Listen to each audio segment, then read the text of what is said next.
Naik delman keliling kota, pulangnya beli bakpia, awali hari dengan berbaik sangka. Ini dia podcast Tribun Jogja edisi istimewa. Telu papat.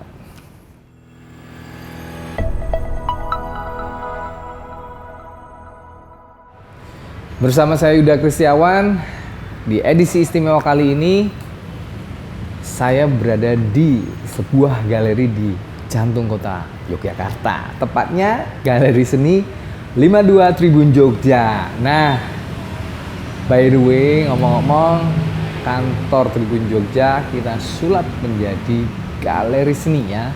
Dan saat ini sedang digelar pameran pelukis Herjaka. Dan hari ini juga saya sudah janjian nih sama seorang seniman dan budayawan Yogyakarta. Siapa dia? Sepertinya beliaunya sudah datang, saya akan jemput ya. Let's go.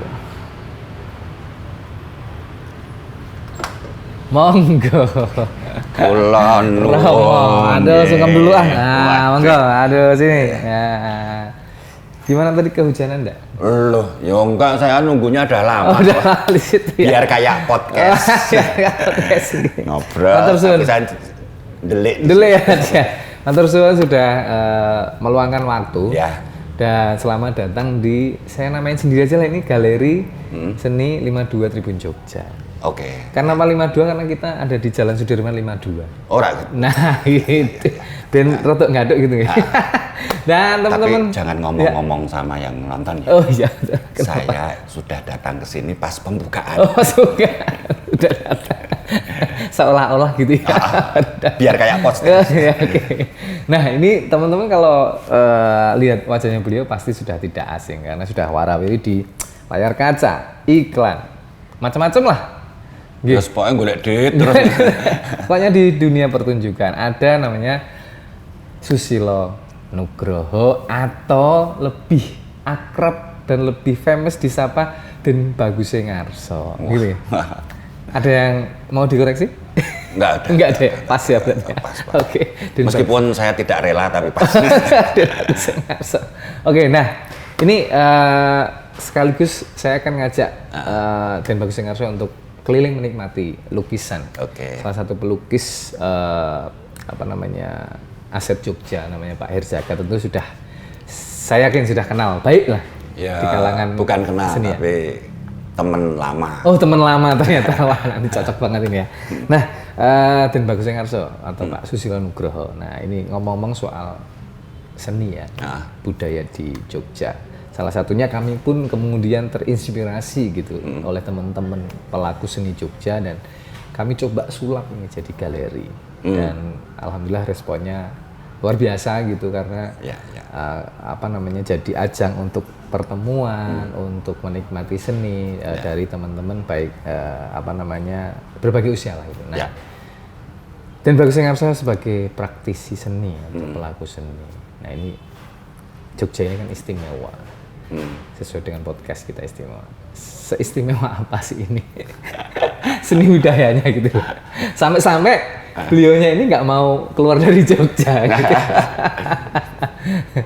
Yo, kalau saya ditanya istimewanya apa ya sulit ya. Ya. Tapi paling tidak istimewa karena memang undang-undangnya undang-undang keistimewaan. Tapi terlepas dari itu, yang saya lihat keistimewaan itu dirasakan pelaku seni. Saya nggak tahu semuanya atau sebagian atau apa, karena kondisi undang-undang keistimewaan itu memungkinkan kita jadi berkarya, bergaul. Soal dimanfaatkan atau tidak kan tergantung si pelakunya. Artinya kemudian sebenarnya dengan posisi Yogyakarta menjadi daerah istimewa itu kemudian mengakomodir, kemudian menyengkuyung gitu ya bahasanya kehidupan seni dan budaya di Yogyakarta gitu nggih berarti nggih. Kalau saya yang paling seneng itu waktu ada support dari Dinas Kebudayaan kalau nggak salah. Agar waktu itu kan karena pandemi diberi kesempatan untuk berkarya dan seterusnya. Nah, itu kan dipilih oleh Dinas Kebudayaan. Nah, ada beberapa orang tuh yang perilakunya saya salut. Bukan saya yang jelas. Oke. Itu salutnya di mana? Gini. Kenapa? Misalnya sampean punya bidang tertentu, misalnya dengan film. Ya, ya. Oh, ini yang cukup dipercaya. Ini saya kasih. Ternyata dengan terima, itu dibagi ke teman-temannya. Oke. Ya, kowe nggak wiki, kowe nggak wiki. Ya, ya. Biar masing-masing itu juga mendapatkan nafkah. Oke. Hidup ada yang begitu. Kan, oke. Terus ada yang modelnya, oke, saya tunjuk beberapa orang. Oke. Tapi saya juga akan mensupport karya mereka. Ya. Jadi saya terlibat di situ. Oke. Tapi kalau soal dana, ya silakan. Oke. Ya, ya, ya. Terus ada juga yang ini yang baik tadi ya. Ya. Yang jelek juga ada loh. Ya. Wah, aku kok rento. Wah, gitu. Panik ya. Atau kok mengintuk sakmene. Oh, gitu. Oke. Sudah dapat malah masih ini masih ya. Kurang. Masing-masing orang beda ya. Ya. Seperti tokoh wayang lah ya. Ya seperti kamu dengan saya. Kita ini tokoh wayang gitu ya. Panggung sandiwara katanya. Jadi sulit kalau dipukul rata. Ya. Pelaku sendiri, wong oke ya beda-beda kok ya. Oke, gitu. betul. Ada juga yang tahu diri. Ya. Oh, saya sudah punya nama besar. Ya udah saya nggak minta, biar untuk yang lain. Oh, ada juga. Oke. Nah, menurut saya ini patut dikembangkan sikap seperti ini. Ya. Jadi orang kok dumah, kita daerah istimewa, ada dana keistimewaan, yo dirayah rame-rame. Lah karyane opo? Oke, betul. Artinya kemudian ketika mendapat kemudahan gitu ya dari pusat lewat Danais, sifat-sifat yang tadi kemudian saling mensupport itu perlu dikembangkan lagi. Perlu dikembangkan. Kalau yang tadi yang kurang bagus ya ditinggalkan jangan. Karena kita hidup bareng-bareng di Jogja gitu ya, supaya semua memberi kemanfaat gitu. Nah, kalau soal istimewanya Jogja, kita tentu sudah sudah nggak meragukan lagi lah, orang luar juga sudah mau cari seniman rupa, pelukis banyak di Jogja, tokoh-tokoh legendaris banyak, ada seniman dunia peran juga ada, salah satunya Den Bagus Engarso, ada musisi juga banyak di sini, pemain ketoprak juga ada, macam-macam, teater juga ada. Nah, kalau dari perjalanan berkeseniannya Den Bagus Engarso, kira-kira Jogja butuh apa lagi sih supaya ini tuh tetap bisa memberi kemanfaatan bagi banyak orang? Tanyanya jangan ke saya. Salah ini. Bukan kok saya nggak mau jawab, tapi salah. Ya. Justru tanyanya itu pada masyarakat. Dan juga pada anak-anak muda. Karena mereka yang memerlukan. Nyimpang ya, ini nyimpang ya. Saya berkesenian. Terus nanti ditanya, ada regenerasi nggak? Mesti gitu, ada regenerasi nggak? Regenerasi dalam arti misalnya saya pemain, ya pemain berikutnya. Ya, ada yang meneruskan. Kok pertanyaannya mek ngono-ngono terus? Kalau saya balik, ada regenerasi penonton nggak? Penikmat. Misalnya ya, ini. Lukisan. Bahas lukisan. Oke lah, pelukisnya jadi. Ada yang menikmati nggak? Ada yang membeli nggak? Minimal menikmati. Lah demikian juga seni pertunjukan. Teater, pemainnya ini muncul kemudian si B, muncul berikutnya C. Iya, pemainnya, penontonnya. Ada yang nonton nggak? Lah ini yang perlu diedukasi juga. Gitu loh. Ya. Sehingga kalau ke depan yang dibutuhkan apa, salah kalau tanyanya ke saya. Berarti artinya kemudian ke masyarakat, ke anak muda yang calon pengganti ini. Kalau yang senimannya yang sudah established atau sudah berjalan ya mereka. Bukan kok established. Saya nggak mau disaingi. Silahkan nyaingi saya kalau lebih baik dari saya. Artinya ini kemudian jadi pelecut ya supaya masih muda. Persaingan sehat. Jadi aku nek ketemu cah enom, saya tuh mesti ngalem dulu. Saya semangati. Tapi saya disaingi ya mau. Aku mau kalah karo kowe ngono. Tapi kalau kalah beneran, ora apa-apa. Artinya dalam konteks positif ya ini iya, ya? Iya. Makanya pertanyaan tadi mohon maaf, salah kalau tanya ke saya. Nah itu saya salah loh. Iya. Masih jenenge host ora apik ya ngono kuwi kok pertanyaan karku. Artinya kemudian jadi klise aja ya? Iya. Dari dulu cuma gimana dan bagusnya penerusnya? Ya ada penerus. Penerusnya itu ada. Problemnya apa? Laku enggak? Betul. Wah, saiki sing gampang-gampangan rasa daki-daki. Ya. Mohon maaf ini kalau saya menyinggung. Ya. Penyanyi dangdut. Oke. Wedok. Ya. Saya pikir jarang tuh anak-anak muda pengen jadi penyanyi dangdut. Oke. Tapi begitu ini laku dijual, muncul generasi penyanyi dangdut berikutnya. Orang nosek ngajari tuh. Ya. Sinau dewe. Artinya apa? Regenerasi pelaku itu jauh lebih gampang daripada generasi penonton. Artinya, menurut saya. Artinya kemudian kalau kita ngomongin generasi penerus berikutnya ada, kemudian biar penonton ini ada, artinya industrinya kemudian juga harus dibentuk ya. Betul.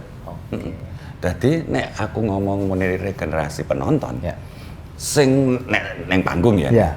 Jangan hanya melihat panggungnya tok. Nah, di belakang itu ada apa? Itu organisernya, IO-nya, manajemennya, atau mungkin malah tukang musuh-musuhnya. Semua pokoknya. Iya, di luar panggung itu harus diperhatikan. Betul.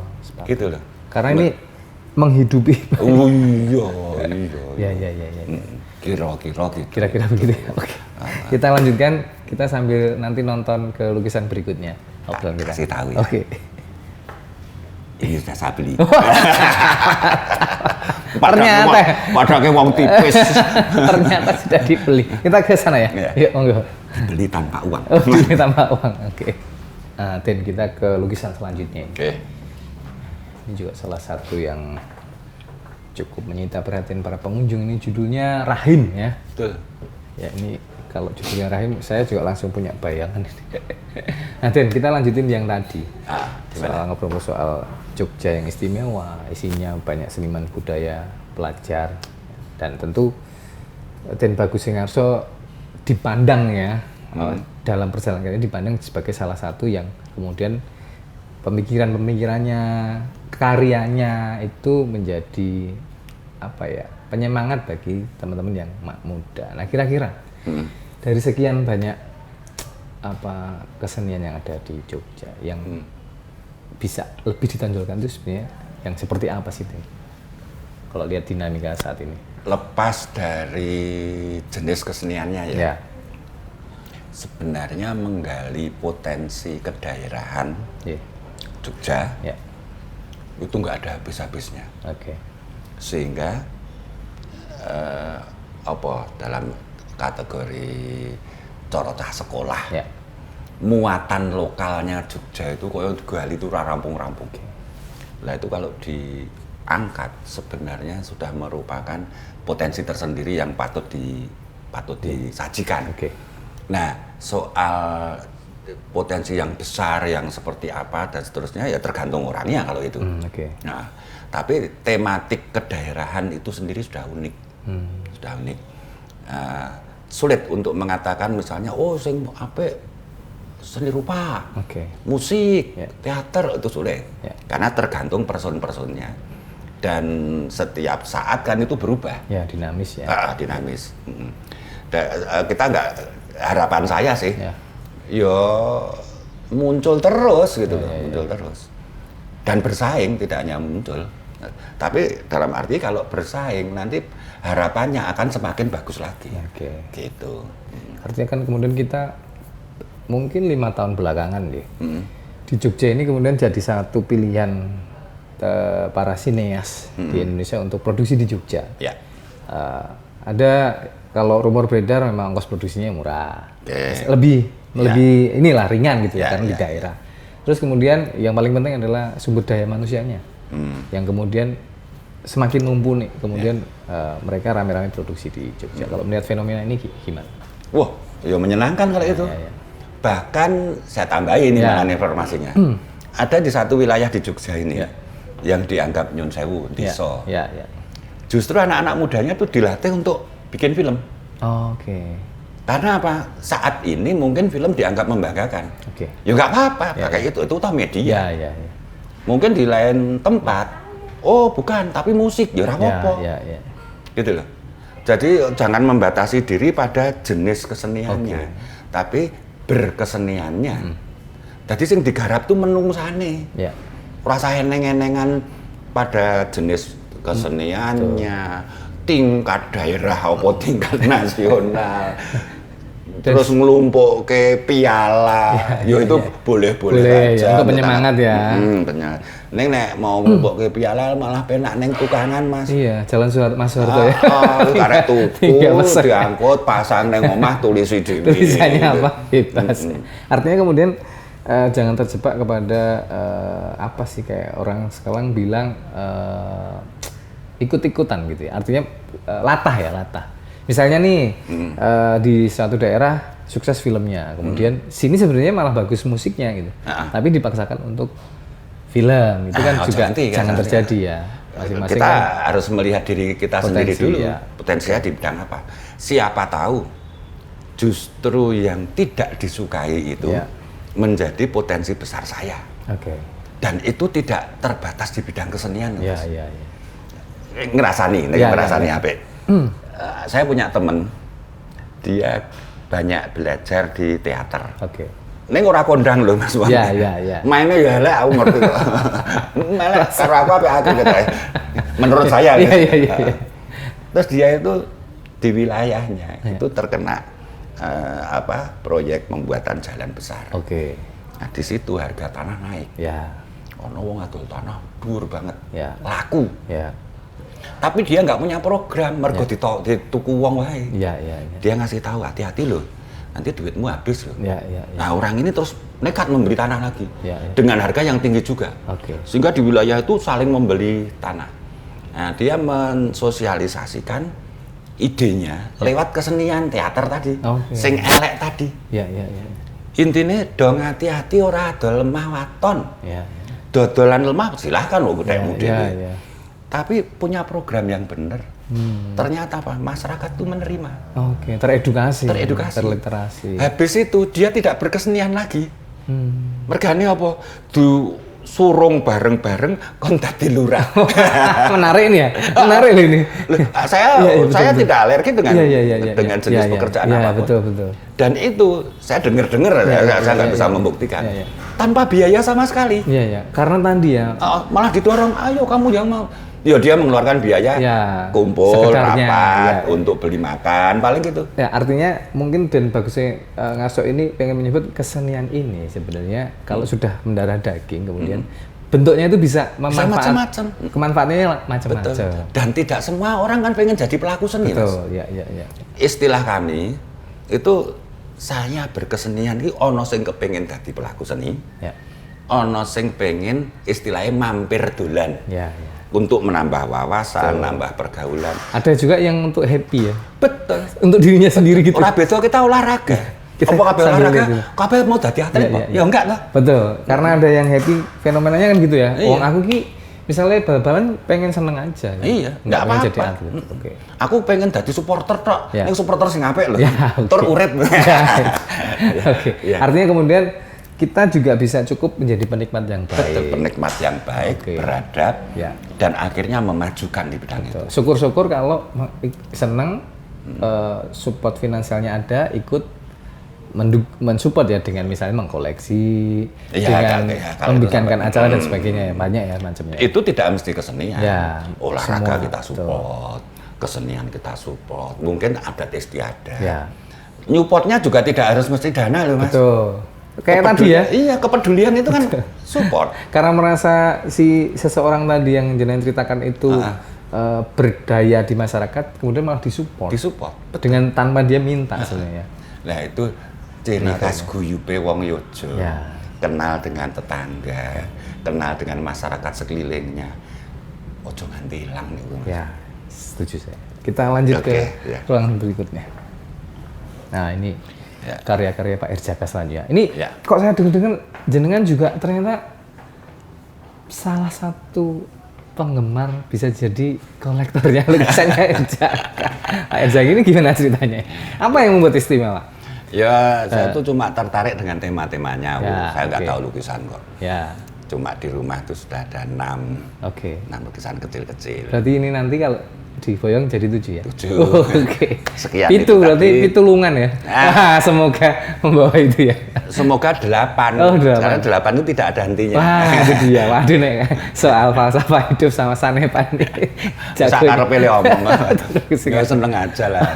Nah, memang ini salah satu perupa yang unik ya, karena mengangkat tokohnya itu dunia pewayangan.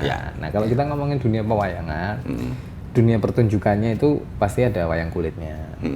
Jogja banyak juga lah ya. Kemarin bahkan sempat kita kehilangan salah satu ya, dalang muda yang lagi tenar-tenar waktu itu. Nah, terus kalau kita ngomongin dunia pertunjukannya, Jogja itu punya ketoprak. Nah, bagaimana sih kemudian ketoprak ini di mata Den Bagus Singharso? Karena setahu kami yang muda-muda itu masih ada pegiatnya di ketoprak Tobong, teman-teman teater yang kemudian konsen di ketoprak juga banyak, termasuk Den Bagus Singharso kan juga seniman ketoprak sebenarnya gitu. Nah ini pripun ini? Ya kalau lihat dari sejarahnya itu ya dunek jelas sebenarnya juga enggak ya. Ada yang bilang ketoprak itu dari Solo. Yang jelas itu merespon teater modern saat itu. Kalau dalam bahasa Belanda kalau nggak salah tonil. Tonil dianggap hebat. Wong Jawa mencoba meng-create itu. Tentu saja dengan kecampuran wayang. Kecampuran kesenian-kesenian tradisional saat itu. Maka jadilah ketoprak. Iki podcast kok rasa ujian kok rasanya. Kayak ujian tesis disertasi. Nah, cuma ada yang bilang, aku ya ora ngerti sumbernya. Janjane aslinya itu Klaten, Mas. Malah Klaten. Antara Jogja, Solo. Enggak, ada Klaten. Orang Solo, orang Jogja menganggap asal usul ketoprak itu dari Solo. Tapi di sana kurang berkembang karena kurang dimaui masyarakat. Di sini berkembang. Jadi orang Jogja bilang ketoprak seko Solo. Tapi ada yang bilang sebenarnya dari Klaten. Aku kurang ngerti. Ada referensi itu ya? Ya, meskipun saya hanya mendapatkan referensi lisan. Jadi neng Klaten itu ono jenis tarian, pakai topeng, pakai tembang, pakai dialog sedikit, pakai iringan. Topengnya dilangi, tembangnya dikurangi, dialognya ditambah, jadilah ketoprak. Jadi sekolah Klaten di-recreate menjadi ketoprak di Solo. Di Solo kok kurang begitu laku, justru berkembangnya di Jogja. Nah, tapi itu semua ada dalam masyarakat loh. Orang di-create oleh pemerintah, bukan. Artinya, saya nggak tahu yang benar yang mana. Nah, kalau soal intensitas pertunjukan, saya pikir semua jenis pertunjukan yang mengalami perubahan loh. Karena zamannya udah beda. Ya ora usah memaksakan diri. Kalau dulu ada ketoprak tobong dulu tiap malam. Memang ada. Hidup, hidup. Layak enggak masalahnya? Itu masih tanda tanya. Artinya kemudian untuk memenuhi dinamika kesenian ini ya, kan kesenian terus berkembang. Betul. Layak itu dalam arti tidak hanya dari sisi ekonomis loh. Ekonomis pemainnya dan krunya, atau layak dari sisi kualitasnya. Kan kita nggak tahu, bukan kok kita mau memvonis, enggak. Yo wes nek nganggo cara kuwi wis dianggap ora pas, yo nganggo cara liyane. Artinya kemudian mencoba berinovasi. Betul. Nah, kebetulan saya memang terlibat di bidang ketoprak. Tapi banyak, mohon maaf nih, banyak teman-teman ketoprak yang tanda kutip mengatakan, mau namuka duduk ketoprak. Artinya kemudian memang masing-masing kesenian kan ada pakemnya. Kemudian ketika inovasi ini hadir, saya ora percaya kuwi. Ya. Jadi gini, ada orang nonton ketoprak yang kami buat. Oh ini duduk ketoprak, ini teater. Gitu loh. Nah saya cuma ketawa aja. Lah mbiyen muncul lagi rak ya ono tonil. Karena tonil itu tadi. Tonil direspon dengan kreativitas kita. Lokal. Lah nek ngono nek nek disebut ngono aku duduk ketoprak ning teater ora masalah. Ya. Wong teater itu kan seni pertunjukan. Luas banget gitu ya. Bahkan ora gelem nganggo jeneng teater. Bahkan sekarang udah mix media. Iya. Ada yang pakai video mappingnya, gitu. Ada yang musikalnya kan beberapa waktu lalu ada pertunjukan. Band-bandan itu teater bukan? Ya, ada. Iya, untuk seni pertunjukan. Ada beberapa band ya. Di Jogja ada, di Solo ada ya yang deket-deket ya. Yang dia pertunjukan ngebandnya itu ada teaternya. Loh. Justru itu ya yang menjadi sesuatu istimewa. Teater kan dalam arti luas kan seni pertunjukan. Betul. Ya. Wayang kulit itu teater. Teater. Ketoprak, ayo teater. Jadi aku donek ke teater ya ora nesu. Cuma kembali lagi saya tinggal di Jogja. Ya.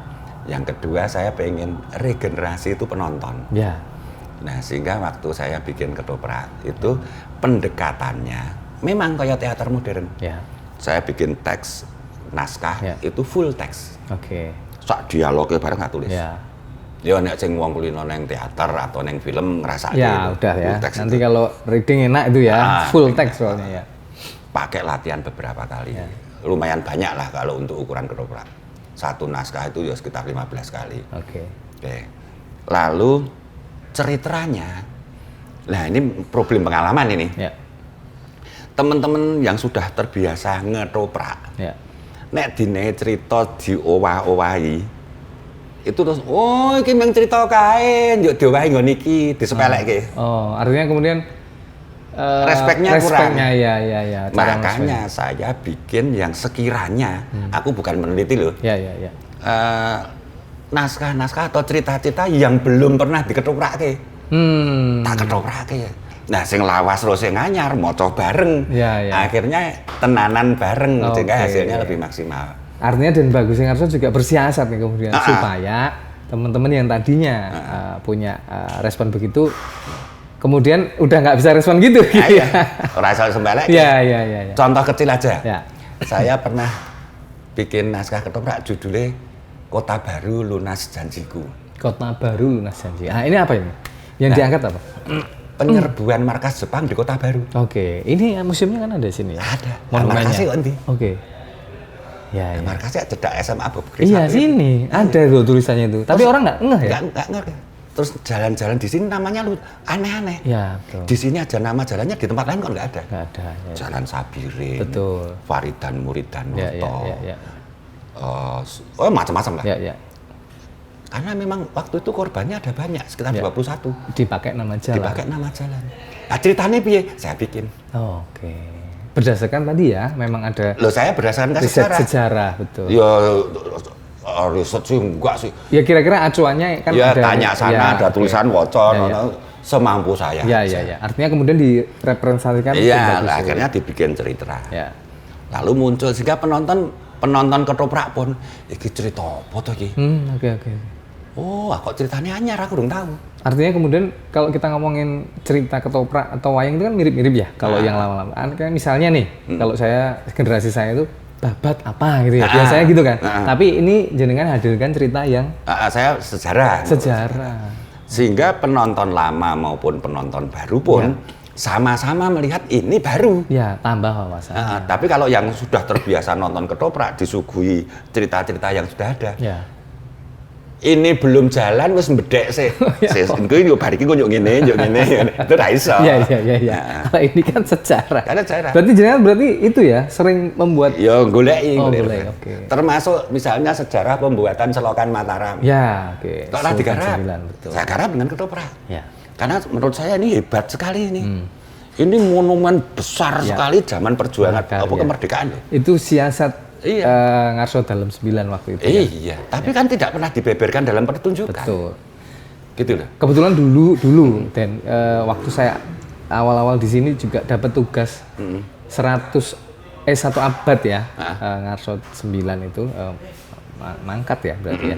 Itu dari lahirnya. Iya, dari lahirnya itu bikin itu tulisan soal full Selokan Mataram. Itu menarik sekali. Menarik banget. Menarik. Saya dari Kulon Progo sampai ke opaknya. Justru itu menarik sekali memang ya. Bayangkan itu kan monumen. Iya, betul sekali. Monumen panjangnya lebih dari 30 kilo. Betul, ya. Oke. Itu jenengan juga pernah bikin? Saya bikin itu. Oke. Termasuk SO 1 Maret. Ya. Saya bikin. Oh, ada yang lebih baru lagi. Kasus Bank Senturi pernah saya ketoprak.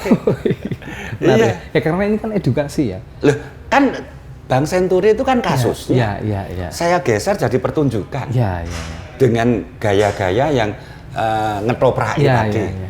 Jadi kan anyar. Betul. Artinya orang penonton itu juga secara nggak sadar kan pengetahuannya bertambah. Oh. Terus orang-orang yang seangkatan saya lah itu masih kenal baik cerita Ndoro Purbo. Oke. Itu tokoh di Jogja yang unik banget. Oke.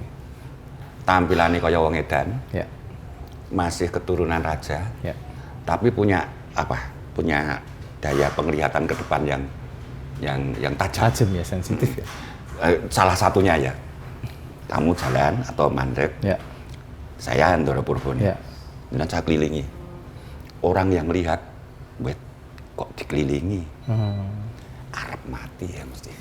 Oh gitu. Pada sampean sehat. Orang percaya itu. Oh, oke. Ono bakul. Ya. Kalau dalam tulisan-tulisan di internet mungkin ada. Ya. Saya lupa bacanya. Ono dodol dawet, Mas. Ya. Diubak-ubak apa cendolnya. Cendolnya. Itu ra nesu wong wedi kok. Oke. Esoknya bakul dawet itu laris banget. Oke. Ono wong dodol warungnya dosa asik. Seneng sing dodol. Mergo iki pertanda Mas. Saya dan keluarga saya termasuk sing percaya itu, Mas. Oke. Mergane mbahku tahu ngalami. Oh, artinya ini bukan mitos yang kemudian bukan kemudian cerita yang berkembang apa namanya tanpa sejarah ya. Ada kalau itu personnya ada. Personnya ada ya. Dadi nek ngene mbahku ki mbiyen kondange pengusaha batik. Ya. Dek teko nyulu. Kamar mandi. Ya. Disat ditawu sampai habis. Habis itu dia ngangsu. Ngangsu itu ini. Ngambil air ya di sumur tradisional. Okay. Dikebaki ngantek luber. Oke. Dilalah nggak sampai setahun. Si mbah saya itu bangkrut. Oke. Terus kemalingan. Oke. Selang 2 tahun lebih sedikit, kekayaannya sudah melebihi dari sebelumnya. Kalau di presentasikan apa namanya? Diurut ke ya? Diurut ke ya? Misalnya ya. Hartanya ini ngawur aku. Ya. Harta sekarang 1 M. Ya. Bangkrut. Karena tadi ya dikuras. Iya, dikuras. Bangkrut. Aku nggak ngerti sebab apa. Ya. Habis bangkrut, kan alat-alat batik masih. Ya, masih. Hilang dicolong wong. Hilang, udah jatuh ke timpa tangga. Oke. Habis itu golek utangan, jalan lagi laris banget. Selang kira-kira 2-3 tahun, hartanya sudah lebih dari 1 M. Oke, berkali lipat dari yang tadi. Lah, itu yang terkena sih mbah saya. Okay. Lah kan dia cerita dengan anak putu nih. Dan ini sungguh-sungguh terjadi. Iya, dan cerita itu dari mulut ke mulut banyak. Iya, oke. Saya angkat. Oke. Karena apa? Di luar itu ternyata beliau ini sangat membenci pada penjajah. Oke, ya. Tapi nggak berani langsung frontal gitu ya. Oke. Menyerang gitu. Ya. Itu katanya kalau misalnya ada tamu Belanda di keraton gitu. Landane lingguh kursi aku lingguh ngisor mulih. Oke. Ada iring-iringan pejabat Belanda lewat jalan dibuka, nggak boleh lewat. Dia nyebrang. Oke. Itu bentuk perlawanannya beliau ya. Terus ada katanya sih nek cerita, aku kurang ngerti nih. Itu pengawal Belanda tadi kan marah. Ngopo keplak bok langsung pingsan dek lewat. Sehingga si pembesar Belanda tadi mikir. Artinya ini bibit-bibit perlawanan. Ya. Dalam bentuk yang sangat kecil. Tapi toh ini nasionalismenya tinggi. Ini cerita ini yang kemudian jangan bagikan. Dipertunjukkan. Betul, artinya apa? Saya ngangkat cerita-cerita seputar Jogja yang mungkin orang Jogja banyak yang melupakan atau memang tidak tahu. Mungkin ya. Padahal ini nilai-nilai universalnya banyak sekali. Lera beda yang Kota Baru Lurah Janjiku itu, Mas. Padahal kita sering lewat lebar lewatnya nggak tahu. Saya hanya diberitahu teman Ada teman kan yang khusus porter atau apa ngurusi tiket. Itu cerita pada saya. Sing dirembuki malah lidah ngomong-ngomongan nganu ya. Apa? Nama-nama jalan. Iya. Karena orang akhirnya ngeh ya. Oh, ternyata Sabiren itu sing jenenge Sabiren ki iki. Sing jenenge murid Waridan Muridanoto iki, Surata iki. Oh, tak mulakno kok ning liyane ceritane lali, Mas. Artinya minimal mereka nyantai ngeh ya. Nyantai cilik-cilik gitu. Ini loh ada peristiwa yang maha penting di Jogja, kemudian bisa dinikmati dalam bentuk pertunjukan. Betul. Artinya apa? Cerita-cerita lokal itu penting supaya kita merasa memiliki. Handarbeng. Dan itu tidak hanya Jogja tok, Mas. Di daerah manapun di Indonesia ada. Ning ora diopeni. Nah ini semoga nanti ada Den Bagus Sengarso di daerah-daerah yang kemudian dalam artian Yojo ndak nyanyi aku. Dia nggak mau saya gitu. Oke, kita lanjut ya. Ke ruang terakhir nih. Monggo. Ini kita ke ruang yang ke-4 ini ya. Ini judulnya ini mengusung Ratu Adil. Nah, ini sesuai dengan apa tema pamerannya ya, Ratu Adil ya. Kalau ngomongin adil itu juga ini susah sekali ya. Adil. Kadang kita memperlakukan orang adil menurut kita tapi ternyata nggak adil gitu ya. Ya cuma ada kecenderungan ya. Munculnya omongan Ratu Adil itu karena merasa dirinya saat itu dalam zaman yang tidak adil. Bener orang ngerti ya. Tapi katanya gitu. Oke, Dan kita lanjutin obrolan yang tadi soal ketoprak. Dan jenengan ternyata sangat dalam gitu ya, mengulik ya. Waduh. artinya kemudian karena mau kemudian berinovasi, mengangkat cerita yang ternyata belum pernah ada, termasuk yang baru. Tadi kan sejarah nih, ada keserbuan di Kota Baru, terus ada tadi tokoh siapa namanya tadi? Doro Purbo, ada serangan 1 Maret dan sebagainya. Nah, kalau yang selain sejarah? Oh ya ada. Ada. Apa jenenge? Serat Babat ya. Serat Babat, oke. Jadi mungkin saya salah membuat definisi. Jadi setahu saya serat tulisan atau karya sastra itu kan bagi 2. Ada serat Babat dan serat Piwulang. Kalau Babat itu kan ada sejarahnya. Kalau Piwulang tidak. Nah, saya nggak tahu. Nek wis tekan buku ini masuk kategori yang mana itu saya nggak tahu, dan bagi saya nggak penting itu. Ya, yang jelas dari serat itu saya pernah bikin 2 kali kalau nggak salah. Yang pertama itu dari serat kancil. Serat kancil tokoh fabel ya, yang kancil-kancil nyolong timun lah kalau kita tahunya ya. Cuma ternyata aneh. Saya curiga aja. Lagune kancil anak nakal tuh. Kancil anak nakal suka mencuri timun. Ayolah kasih kejar, jangan diberi ampun. Ayolah kita kurung, jangan diberi ampun. Nah berarti kancil itu jelek ya? Dalam konteksnya itu padahal kalau yang serat kancil milik Keraton Jogja, kancil itu kurang ajar kecilnya. Beling, gelidik ya bahasa Jogja ya. Ngapusi usil gajah, nyolong timun, macam-macam itu. Tapi atas bimbingan ibunya, itu dia jadi orang yang sangat baik dan akhirnya menjadi raja binatang sejawa. Ya ini yang jarang orang tahu cerita lanjutannya ya. Yang versi serat kancil Jogja. Artinya apa? Kancil itu jangan dikurung. Lah cerdas ya yang beling. Nah, makanya saya angkat. Terus malah ada yang bilang gini, aku tahu koruptor banyak karena apa? Bacaannya kancil nyolong timun. Ya melehmu maca urung tutup berarti. Yang disalahkan kancilnya. Iya, mahal ceritanya sedo banget ya. Itu kan waktu kecil. Waktu kecil kurang ajar. Makanya yang dicuri timun bukan truk, bukan duit juga. Bukan duit rampok di bank itu. Kenakalan anak-anak. Ya artinya dalam konteks yang masih lumrah dan wajar. Jadi nggak masalah. Makanya saya angkat. Yang 2 saya belum pernah baca karena saya belum ketemu bukunya. Jadi yang Keraton Jogja itu serat kancil, tapi para pengulas itu sering menyebut Kancil Among Projo. Kancil Among Projo. Karena dia menjadi pemimpin. Yang tadi ya Raja Binatang tadi ya. Raja Binatang sejawa tadi. Yang Pakualaman itu katanya Kancil Among Krido. Kancil Among Krido. Berarti kan pekerja yang baik. Yang Kasunanan Kancil Among Sastro. Oke, berarti jadi sastrawan yang baik. Artinya ada 3 serat ya ini. Versi beda-beda, tapi menyatakan kancil itu binatang baik. Oke. Kok dhewe entuke meng kancil nyolong timun dan jangan diberi ampun, ayo kita kurung. Makanya perlu diungkap. Saya bikin naskah. Dan itu sudah dipertunjukkan ya? Sudah. Ya. Terus yang kedua itu serat Sakender. Itu serat Sakender. Oke. Itu nyeritakan Baron Sakender.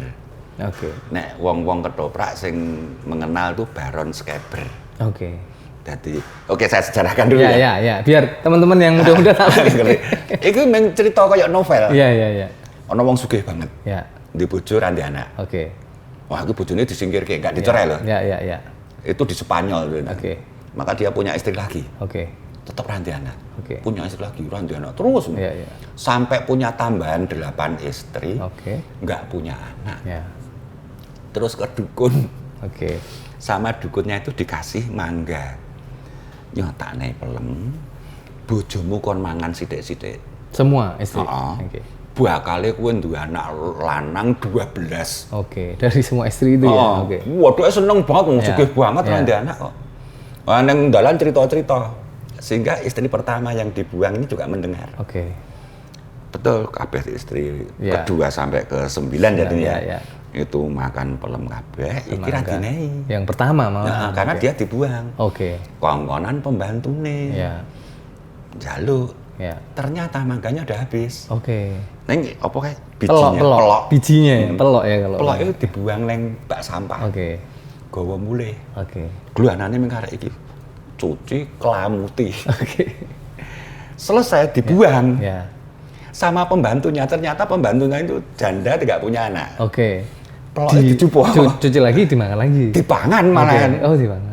Istri kedua sampai ke 9 punya anak laki-laki satu. 8 tandanya. Ya. Istri pertama itu punya anak 2 laki-laki. Ya. Pembantunya yang di anak loro laki-laki kan 12. Iya, pas ya. Nah, yang 2 sampai 9 itu nggak diceritakan. Ya. Istri pertama itu anak pertamanya. Lagi kembar ya, kembar. Ya dianggap itu tuanom ya. Ini diberi nama Baron Sakender. Oke. Punya adik namanya Baron Sukmul. Oke. Pembantunya punya anak 2, diberi nama Baron Skeber. Oke. Dan Baron Suhulman. Oke. Nah, sing iki rasane enggak diceritain.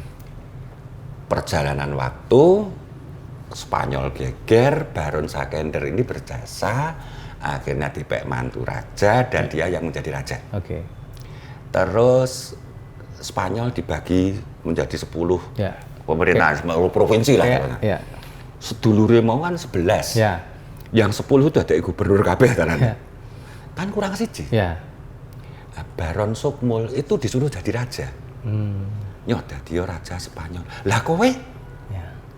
Saya mau mencari kerajaan yang lebih bagus dari Spanyol.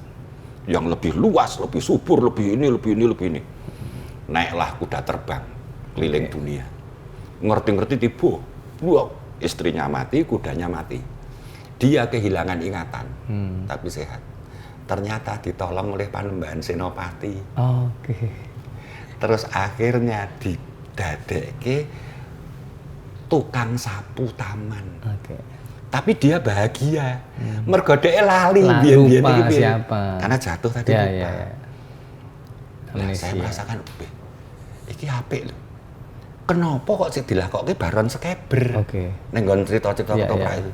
Ternyata di cerita itu Baron Sukmul yang jadi raja. Kongkonan Baron Skeber kon goleki. Sampailah di Jawa bagian utara cerita Baron Skeber. Oke. Dan Baron Sukmul sendiri ana ceritane meneh. Tapi saya ambil yang Sakender. Saya merasakan iki kurang ajar iki sing gawe naskah iki pinter tenan. Cerita awal tuh saya tuh guyu. Goblok tenan sik nulis ki. Bareng rampung ki pinter tenan lho sik nulis. Iya. Dadi itu mau ceritake, wong Jawa. Kowe iki aja kalah karo wong Eropa. Iya. Artinya kemudian saiki kalah apa? Iya.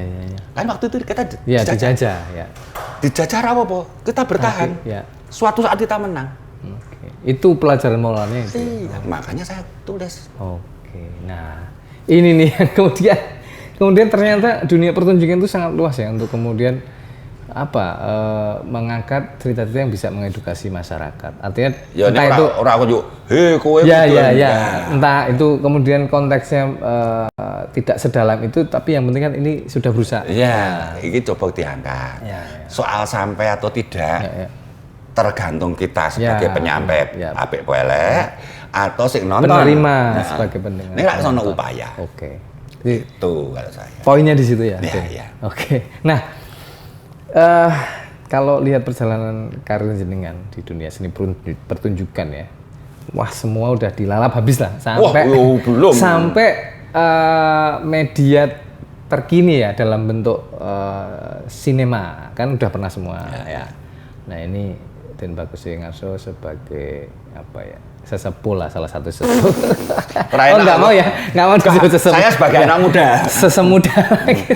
Ini gimana sih doanya lah? Saya nggak mau harapan itu kan, nah doanya aja lah untuk perkembangan seni budaya di Jogja. Saya doa enggak, harapan enggak. Oke, apa dong? Kesan. Oke, kesan ya. Bukan pesan. Iya, kesan. Anak-anak muda sekarang dengan zaman saya dulu gampang itu dipukul rata istilahnya tanpa penelitian yang kesan aja. Pinter-pinter cah saiki. Betul, pinter-pinter cah saiki. Cuma bedanya dulu waktu kami berproses itu nggak pasang target. Artinya kemudian proses aja dulu. Ya, proses. Jadi ketika saya seneng teater misalnya. Kuwi ora mikir sesuk pentas pora ora mikir. Pokoknya teko latihan serawung karo kancane seneng. Pentas sembuh. Gitu loh. Anak-anak sekarang cenderung pasang target dulu. Dampak positif negatifnya ada. Sing pasang target langkahnya jelas. Terukur lah ya minimal ya. Oh, aku latihan sekian bulan lagi pentas. Biyen iki latihan setahun, ki pentas kapan, Bu? Belum tentu ya. Ning seneng. Tapi seneng. Iya. Sekarang pentasnya jelas. Tapi resikonya ora iso menikmati. Belum tentu senengnya itu hadir. Menikmati proses ini. Aku ora iso mbayangke nek cah saiki iso menikmati proses hasilnya mesti luar biasa. Kesan ini tamparan ini. Kesan kok. Kesan. Anak saya ini pinter-pinter. Angkatanku angkatan goblok Mas. Termasuk aku. Itu tadi ya kesannya ya. Artinya kemudian ketika teman-teman yang sekarang nih menikmati prosesnya, ini Den Bagus Sungarso melihat dengan dinamika yang ada, teknologi yang ada sekarang, kemudahan yang ada di sekarang, itu pasti hasilnya lebih maksimal lagi. Saya yakin itu. Artinya kemudian kalau saya menangkap pesannya, Yud, kowe gini, dadi host kudu menikmati lah, nah gitu ya kira-kira ya. Iya. Bukan hanya karena pekerjaan doang. Betul. Orang kok mergo entuk duit. Enggak. Sepakat saya. Enak gitu. Aku menikmati sebagai host, aku menikmati sebagai pelaku teater. Aku nulis naskah juga menikmati. Dinikmati betul. Dan itu nanti kan target sudah di nomor sekian.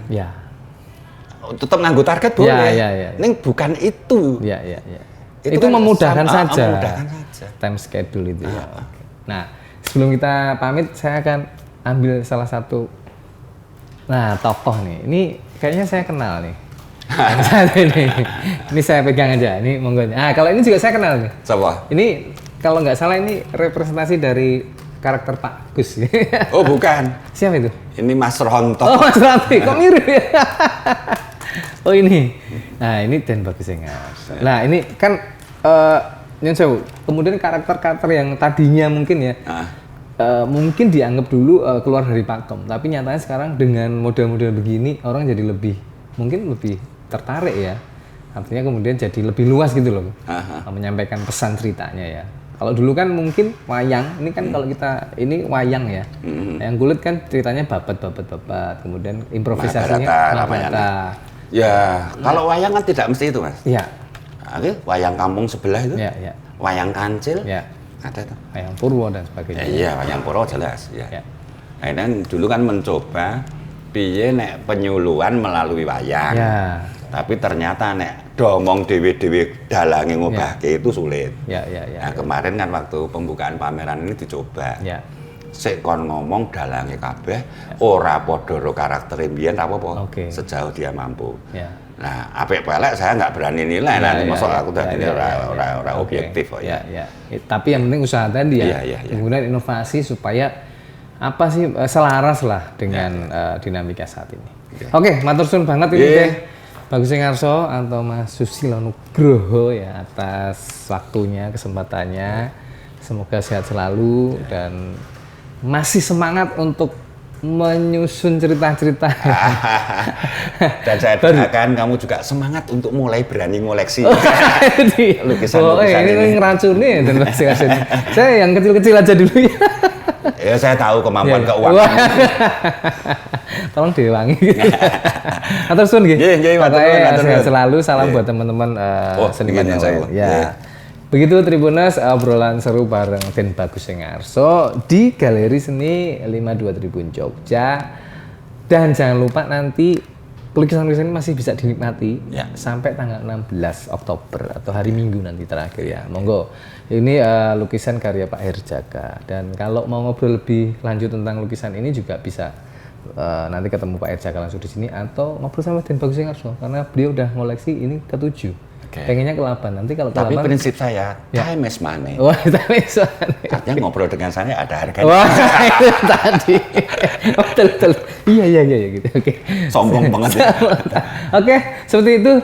Dan saya Yuda Kristawan, kalau ada salah kata mohon maaf. Sampai jumpa di Tribun Jogja Podcast berikutnya. Kita undur diri. Matur suwun. Monggo.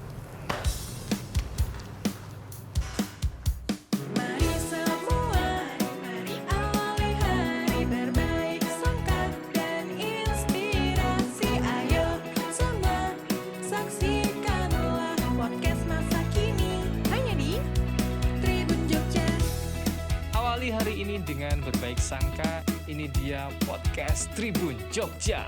Teluh, Bapak.